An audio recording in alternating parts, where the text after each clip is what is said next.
That Soviet nuclear accident in the Ukraine created fallout today in Chicago. We do know that a zone of deadly radiation is being released from the damaged plant, and the accident is far from over. Nuclear power plant accident inside the Soviet Union. Increase in radiation levels around the plant up to 3 times natural radiation levels. They assume they got a leak. Chernobyl accident is almost half a world away. Residents throughout the Northland are worried about the possible health effects from fallout, worried about the safety of our own nuclear reactors, and worried about the possible economic consequences of the accident. On the 26th of April 1986, an event took place that officially killed 31 people and left an unknown number of people affected for the rest of their lives. It rewrote the safety rules in nuclear energy and caused the 1,000-mile radius to be safely uninhabitable to humans for a few hundred years.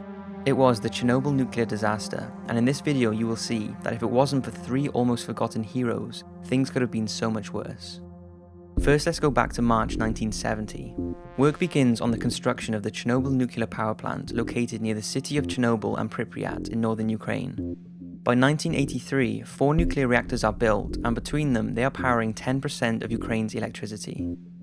Fast forward to the early hours of the 26th of November 1986, 16 years after the plant's commission, and workers at the nuclear plant are carrying out a test on reactor number 4. There are many inaccuracies and thoughts that the test violated several safety regulations, and this combined with the flawed design in the reactors used at Chernobyl caused a sudden power surge and an emergency shutdown was implemented. This failed, and as the workers could feel the ground trembling beneath them, they knew something bad was coming. Seconds later, an explosion occurs, followed by a second, more powerful explosion that blasts the 12-ton cover off of the reactor into the air, releasing deadly radioactive vapor and a spray of colourful bright fire 1,000 meters into the sky. The alarms were activated, and the first on the scene were firemen. It said they had no idea what they were dealing with, but knew the risks of the radiation, and if they had followed regulations, they would have never gone near the reactor, but had no choice. They tackled the blaze without any protective gear, exposing themselves to deadly radiation, and despite their efforts, the fire could not be brought under control. 2 men died that day.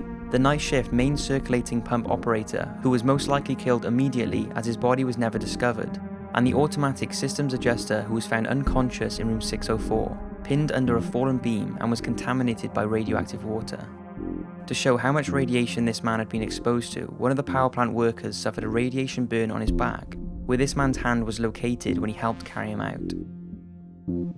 There is an unconfirmed story that shortly after the explosion, many locals gathered on a railway bridge that had a good view of the nuclear plant to witness the colourful flames coming from the reactor.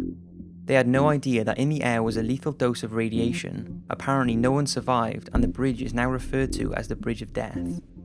Like I said, this is unconfirmed, but the bridge does exist, and if people were stood there for long enough, there is no denying they would have been exposed to deadly amounts of radiation.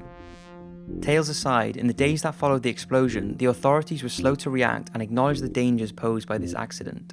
They were in fact in denial that any radiation was leaking out, and told higher class officials who were ringing and wondering what had happened that everything was under control and that the radiation levels were maxing out on their meters, but the max out limit that these meters were capable of showing was nothing worth evacuating the area for. Of course, in reality, the level of radiation in the area was above and beyond anything their meters could read, and radiation levels were astronomically high. In the nearby town of Pripyat, the people were told that it was a fire at the power plant and that they had nothing to worry about, so life carried on as normal. Children went to school and residents went to work, completely oblivious to the invisible lethal radiation they were being exposed to. The levels were 15,000 times higher than usual and rising. It took 30 hours before the Pripyat residents were ordered to evacuate. An 18-mile area around the power plant was closed, and residents were given 2 hours' notice to gather their belongings and get out. They were told they'd be returning in a few days, but this never happened. Around 43,000 people who once called Pripyat their home were now known as the first atomic refugees, a title they never imagined being given. The only people left in the area was one old man who refused to evacuate and was found dead in his home just a few weeks later, and the military and scientific delegates who were tasked with getting the still-burning reactor under control. They were living unprotected in the local hotel, seemingly unaware of the dangers posed to them from the extremely high levels of radiation. In the days after the explosion, clouds of radioactive matter were being blown north, drifting over Russia and reaching as far as Sweden. Despite radioactive dust raining down on Stockholm, there was still no official report outside of the Soviet Union. It took 3 days for the rest of the world to know, and this coincided with the report that a US spy satellite had spotted the wreckage of the burning Chernobyl plant. By now, the whole of Europe was at risk of contamination. The plant was still burning, and something had to be done urgently to put out the fire and seal reactor number 4 to prevent any more radiation from spewing out. Pilots were brought in to fly helicopters above the reactor and dropped thousands of tons of sand, clay, and neutron-absorbing boron onto the blaze in an attempt to smother the flames and neutralize the radiation. Many soldiers would pour the sand in from sacks whilst hovering directly above the reactor. A week later, although the flames were brought somewhat under control, the heat had not, and it was causing the base of the reactor to crack. The workers knew that below the reactor was a water reservoir and also a basement that would have been filled with water from the firefighters' water hoses. If the radioactive magma made contact with the pool of water underneath, this would have caused a massive steam explosion, throwing out more radioactive material from the reactor into the air.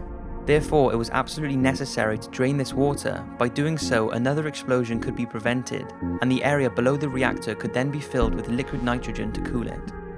3 plant workers who knew where the valves were that would allow the water to drain volunteered to go down there. These brave men went underneath with what turned out to be a faulty lamp to locate the valves in complete darkness and swam through highly radioactive water. They opened the valves and returned back, but sadly all died shortly after from the radiation, something they knew would happen as a result of their heroic feat. With the water drained, the authorities called on the help of 10,000 miners, with the aim of tunneling underneath the reactor to cool the base down and stop it from melting through the ground by pumping in liquid nitrogen. There is some doubt as to whether this operation was completed, because I have found conflicting reports, but eventually it seems the liquid nitrogen was stopped and the area beneath the reactor was filled with concrete. Whatever happened, those 3 men prevented another explosion, and if they hadn't have, you probably wouldn't be listening to me right now, as the explosion would have been so catastrophic it would have put the whole of Europe at risk.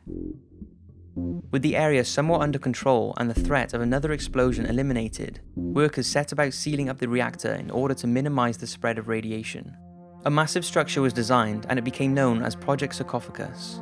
It covered the exploded reactor and was completed by December 1986, 8 months after the disaster. There is thought to be around 800,000 people who risked their lives in 1986 in an attempt to contain and clean up the Chernobyl disaster site. Many of these heroic people received medals for their work, and 28 died as a result of acute radiation sickness in the weeks after initial exposure. With this, the long-term effects of the millions of other people exposed is unclear, and there is no definitive figure on how many people now suffer long-term health problems, have died prematurely, or how many people have given birth to defected children. But it's thought thousands of extra cancer deaths have been directly caused by the accident, although officials are still reluctant to associate these deaths to the Chernobyl disaster. The effects of the disaster are still very real to this day. The exclusion zone covers an area of 1,000 miles around the power plant, and although many live in this area at their own risk, mainly workers, Pripyat and many other areas close to the reactor are ghost towns. Nobody ever returned to live there, and the haunted images show how lives must have been shattered that day. One astonishing thing about the area surrounding the Chernobyl plant, though, is the abundant wildlife. Despite the area still being contaminated, many animals who were disappearing from the area around the power plant prior to the accident have thrived, and studies have shown that deer, elk, wolves, and wild boar seem relatively unaffected by the contaminated land. These findings contradict original thoughts that the disaster would have a detrimental and devastating effect on the local wildlife, creating deformed, alien-like radioactive creatures, but they all seem to be living happily in the environment, although some animals have had a rise in deformities and the invertebrate population has decreased, but nowhere near like experts had predicted. The Chernobyl disaster initially took the lives of 2 workers, followed by 29 people later from radiation-related deaths and 4 men from a helicopter that crashed trying to contain the fire at the plant. In total, the Chernobyl accident cost the Soviet Union the equivalent of £200 billion and drove millions from their homes, making it the biggest nuclear disaster in history, and we can all only hope that it will stay that way forever. I never really knew the full extent of this disaster before heavily researching it, and I've realised how devastating it must have been for those involved. I hope I have shone some light on the build-up, the event and the aftermath, and also those 3 men who prevented something much worse from taking place. I hope you've enjoyed this video, thanks for watching, and I'll see you again in the next one.